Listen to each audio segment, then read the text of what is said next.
Legge elettorale. Oggi abbiamo iniziato ad approfondire le singole proposte, sono ben 5, che diverse forze politiche presenti in Consiglio regionale hanno presentato.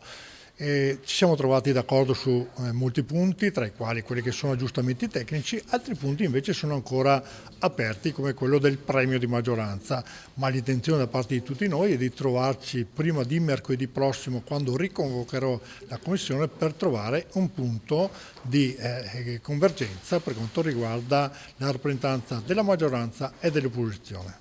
Sì, una proposta di legge che ha dell'incredibile, perché propone un premio di maggioranza veramente elevatissimo per chi ha il 45% dei voti e addirittura il 65% dei consiglieri, con una differenza tra maggioranza e minoranza di 15 consiglieri su 50, quindi una simmetria che è inaccettabile. C'è qualche segnale di apertura per ridiscutere il tutto, però siamo di fronte a una legge elettorale che viene dopo la proposta del voto di fiducia, che era stato frutto di un patto tra maggioranza e opposizione, per cui statuto, regolamento e legge elettorale facevano parte di un unico pacchetto. Qui si aumenta l'asimmetria a tutta a danno dell'opposizione e non si capisce il perché.